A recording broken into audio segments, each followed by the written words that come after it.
What's going on YouTube? Welcome back. This is As Seen by Dave, and today I'm in Riverside, California, visiting the Sherman Indian School Cemetery.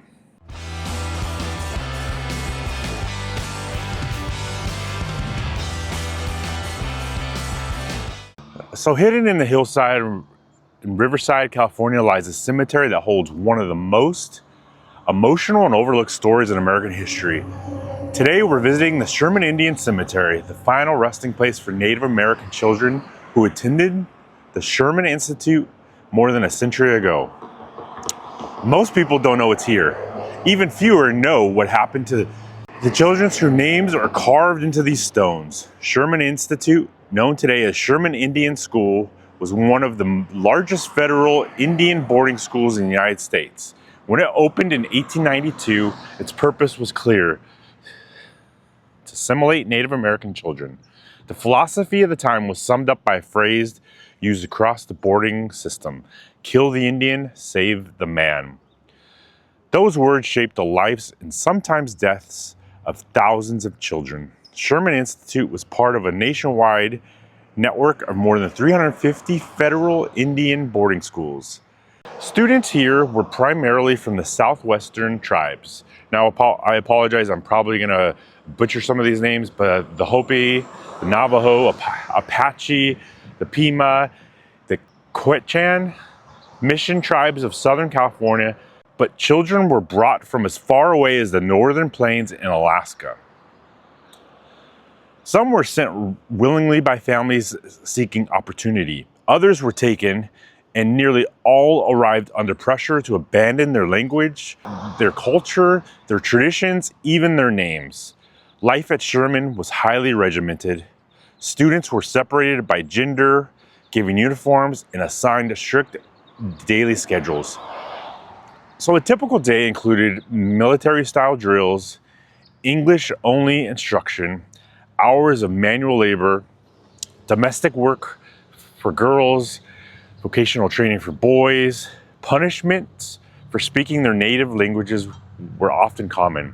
Hair, a sacred part of their identity for many tribes, was cut upon arrival. Letters home were screened or censored. Some students described the experience as lonely and terrifying. Others found friendships in small ways to hold on to their identity in secret. It was a complicated place, but in the early years, conditions were harsh. Disease spread quickly in cramped dorms, and many children never saw their families again. Now, this cemetery exists because so many children died while attending the school. Many were only 10 or 12 or 14 years old. I'm just going around the back here to the back of the cemetery because that's where the gate opens up, and we're going to visit some of these graves. Now, Sherman Indian High School is a couple miles that way.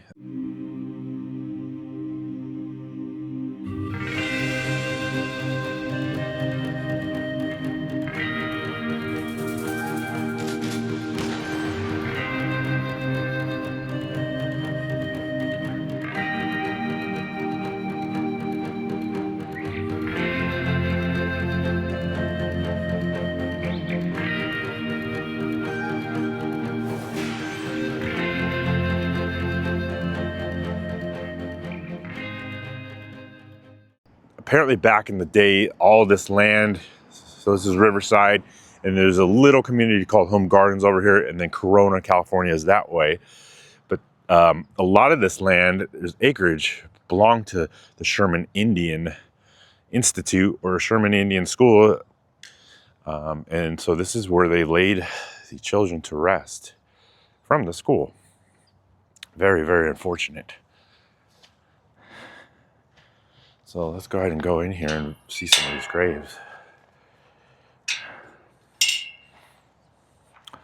As you can see, in memory of the following named Indians who have been associated with Sherman Institute and have died since 1901. That is quite the list. First one here is 1901. Looks like he was born 1901. You can see people have left trinkets. But as I said, a lot of these graves are just unmarked. This one, rest in peace. Unmarked graves. You can see on the back here, no name. Very unfortunate. These kids came here for maybe a better life, or maybe they were forced to, or their family thought that they would have a better life here, and kind of assimilating to the American way, and some of them never got to see their families again. Who knows how some of these kids were treated? As we know now, they weren't treated very well at times. I'm not saying that's what happened here, but I'm not saying, but I am saying. So far I've just seen all of these headstones say rest in peace. It says Sherman Indian High School, rest in peace. Wow. This one looks like it's broken off here. So who knows? Just very sad. A lot of these are, actually all these that I've seen are unmarked. Unmarked graves. Unmarked graves. Yeah, this one's marked, but you barely see. Is that a Jose Lawyer, maybe? Can't make much else out here.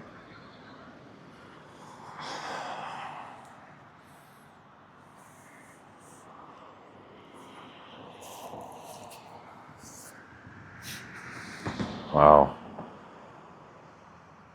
So there was a grave there, headstone there at one time. Like I said, all of these are not marked except for I've seen Jose's name.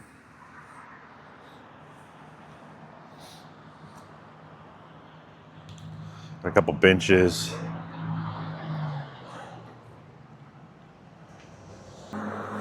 All these kids. All these kids went to this school hoping for a better life, maybe, hoping to learn the American way, and instead of being treated with respect and dignity, they were treated almost as prisoners. The most common causes of death were tuberculosis, influenza, illnesses that swept through boarding schools nationwide during the early 1900s. Poor nutrition, overcrowding, and emotional trauma weakened students' health. Some children were buried here because families couldn't afford transportation. Others because the school never notified their parents. Some because the family's requests were ignored. Today, the cemetery contains roughly 70 marked graves, though many believe there were more. You can make I can tell that there was a name here at one point, but really no longer is the name. Researchers and tribal historians have spent years trying to trace family lines, identify students, and reconnect them with their descendants. Many families today had no idea their great-grandparent or relative died at Sherman. Sherman Institute didn't stay the same forever. By the mid-20th century, federal policies shifted. The harsh assimilation practices slowed, and the school gradually transitioned into a more standard educational institution. By the 1970s, Native culture was no longer suppressed. It was encouraged. Traditional dances returned. Tribal languages were taught instead of punished. Students began reclaiming their identity right here in the same place where earlier generations had it taken from them. Today, Sherman Indian High School remains one of the few Native boarding schools still operating, but now under a completely different philosophy, one centered on culture, community, and indigenous empowerment. The cemetery is quiet now, peaceful, cared for, and often visited by families, students, and historians. Tribal memories hold ceremonies here, school groups place flowers and prayer ties, elders visit to honor ancestors they never met. For many, the cemetery is not just a memorial, it's a reminder of what their families endured and what their communities overcame. In recent years, the United States government has begun formally investigating the history of Indian boarding schools. Thousands of schools across the country were never accounted for. Sherman Cemetery is part of this national conversation. Tribes are working to identify children and, when possible, bring them home. It's slow, emotional work, but necessary.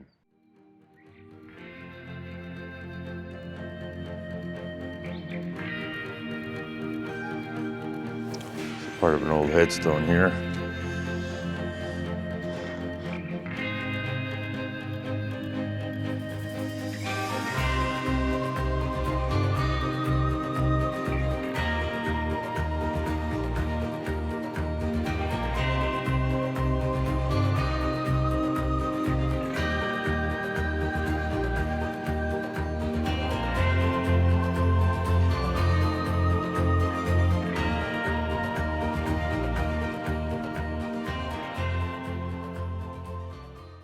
Now, I will say I've been wanting to do this for a while. I used to live here in Riverside. I would drive by here all the time.